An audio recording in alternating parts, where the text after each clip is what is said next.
પાઠશાળાના બાળકો દ્વારા દિવાળીની જેમ ક્ષમાપનાના કાર્ડ બનાવવાનો નવતર પ્રયોગ કરાયો. લુપ્ત થતી પરંપરાને બચાવવાનો બાળકો દ્વારા સંદેશો આપવાનો પ્રયાસ. અગ્રણી દીપક શાહે જણાવ્યું હતું કે આ મોબાઈલના જેટ યુગમાં આપણે પરંપરાથી એકબીજાને નૂતન વર્ષાભિનંદન પાઠવવા માટે સરસ મજાના સુગંધીદાર કાર્ડ બનાવીને સગા સંબંધીઓ અને મિત્રોને મોકલતા હતા. તેવી જ રીતે જૈનોમાં પણ પર્યુષણ આ પર્વ પૂર્ણ થતાં સંવત્સરી ક્ષમાપનાના કાર્ડ મોકલવાની એક પરંપરા ચાલતી હતી. પરંતુ જ્યારથી મોબાઈલ આવ્યા ત્યારથી આ પરંપરા લુપ્ત થઈ ગઈ છે. લોકો મોબાઈલ ઉપર જ એકબીજાને ક્ષમાપના પાઠવી દેતા હોય છે. ત્યારે ફરીથી આ પરંપરાને પુનર્જાગૃત કરવા માટે વડોદરા શહેરની પાઠશાળાના બાળકો દ્વારા એક નવતર પ્રયોગ પહેલીવાર કરવામાં આવ્યો છે, જેમાં વડોદરા શહેરના તમામ જૈન સંઘોના પાઠશાળાના બાળકો આમાં જોડાયા છે. દરમિયાનમાં અલકાપુરી જૈન સંઘમાં પાઠશાળામાં ભણાવતા ખુશ્બુબેન વોરાએ જણાવ્યું હતું કે અમારી અલકાપુરી જૈન સંઘના બાળકોની જે પાઠશાળા છે તેના બધા બાળકોને પાઠશાળાની બહેનો દ્વારા જુદા જુદાથી માપીને પોતાની સર્જનાત્મક શક્તિ પ્રમાણે કાર્ડ બનાવવા માટે આહવાન કર્યું હતું અને તે પ્રમાણે બાળકોએ અવનવી વસ્તુઓ વાપરી જુદા જુદા ક્ષમાપનાના કાર્ડ જુદા જુદા સંદેશ સાથે બનાવ્યા હતા. અને આજે અલકાપુરી જૈન સંઘ ઉપાશ્રય તથા હસમુખા શંકેશ્વર પાર્શ્વનાથજીના લય ખાતે પ્રદર્શન તથા વેચાણ અર્થે ખુલ્લું મૂકવામાં આવ્યું હતું.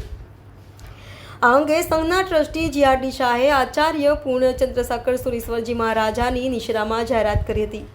ત્યારબાદ આ કાર્ડના પ્રદર્શનમાં તથા વેચાણમાં લોકોએ ભારે પડાપડી કરી મૂકી હતી. અલકાપુરી જૈન સંઘની પાઠશાળાની નાની બાલિકા જીનેશ્રી અનિશાએ જણાવ્યું હતું કે આ કાર્ડના વેચાણમાંથી થયેલી તમામ આવક સત્કૃત્યમાં વાપરવામાં આવશે. સંઘમાં જે ચૈત્ય પરિપાટી યોજાશે તેમાં આવકનો ઉપયોગ કરવામાં આવશે. વ્યાખ્યાન બાદ સંઘના પ્રમુખશ્રીએ હિંમતભાઈ શાહ, ટ્રસ્ટીશ્રી પ્રશાંતભાઈ શાહ, દિલેશ મહેતા, જૈન અગ્રણી દીપક શાહ, હરીશભાઈ વૈદ્ય, ડોક્ટર બંકિમ શાહ સહિત અનેક અગ્રણીઓ મુલાકાત લઈ કાર્ડ ખરીદી બાળકોને પ્રોત્સાહન આપ્યું હતું.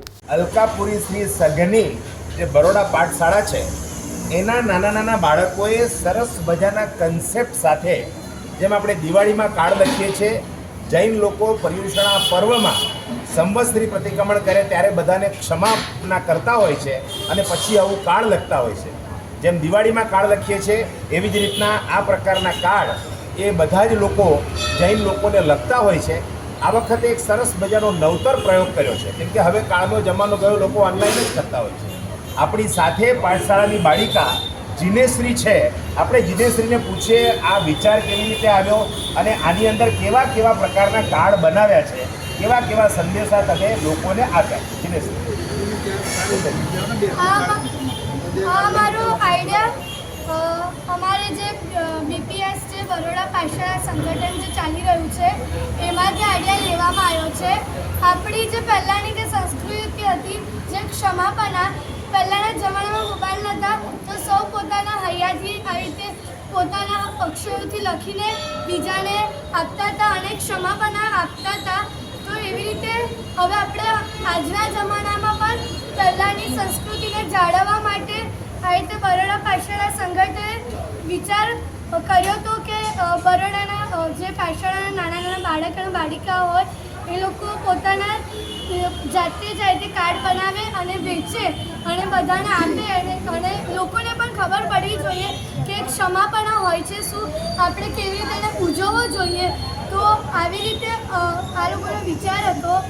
એક કાર્ડના 30 રૂપિયા એવી રીતે અમે અહીંયા વેચીએ છીએ.